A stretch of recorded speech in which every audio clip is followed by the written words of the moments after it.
Bonjour, bonjour à tous et bienvenue dans ce cours en ligne.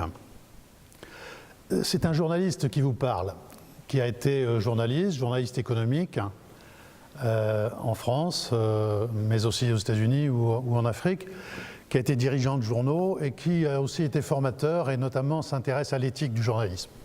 Et c'est à ce triple ou quadruple titre que je suis heureux de vous souhaiter la bienvenue parce que je suis sûr d'avoir affaire à des journalistes professionnels qui savent que le journalisme c'est un savoir-faire, un savoir-être surtout, c'est donc à la fois du contenu et de l'éthique.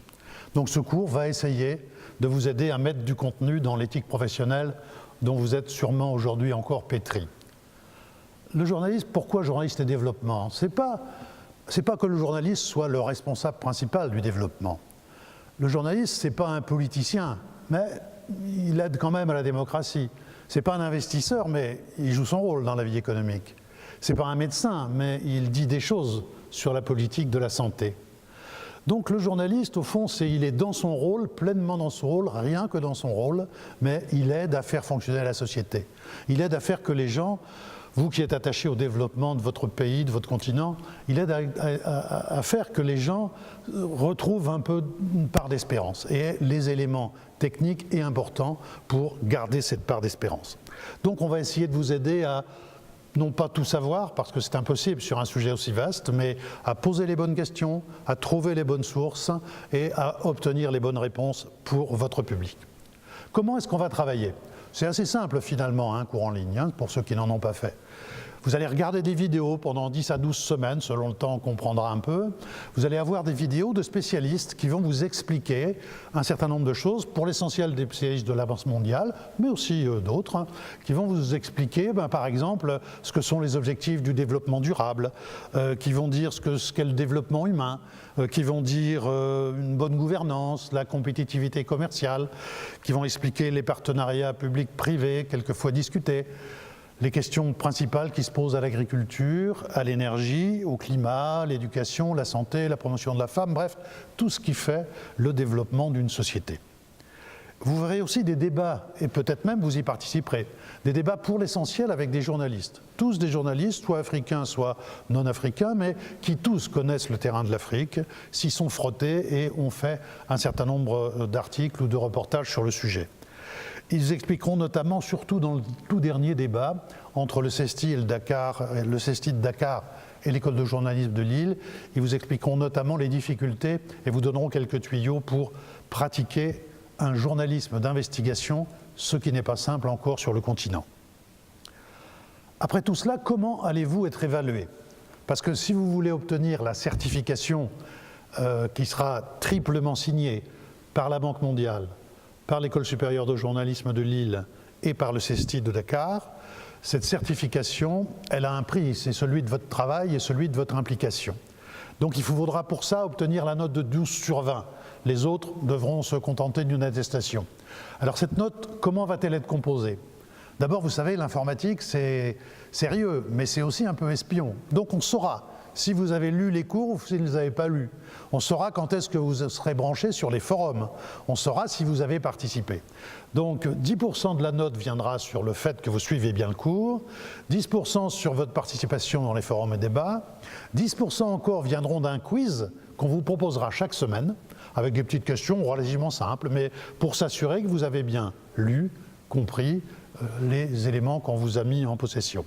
En fin de circuit, un grand quiz général. Et puis 2 travaux.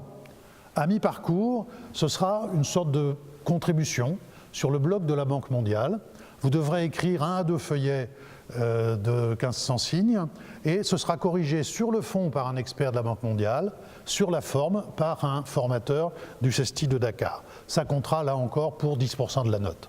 Mais l'essentiel, ce sera en fin de parcours un travail personnel qu'on va vous demander, là au moins 4 à 6 feuillets avec l'habillage, les titres, les intertitres, les encadrés, les illustrations, voire pourquoi pas quelques images rapidement, tout cela dans des formats dont on vous expliquera sur le site et sur la plateforme comment vous devez les transmettre. Et ça ne doit pas être un édito parce que c'est trop facile, ça ne doit pas être une simple interview question-réponse, ça doit être quelque chose sur un sujet qui tient à cœur, qui sera plus développé, plus personnel et qui vous oblige à aller sur le terrain.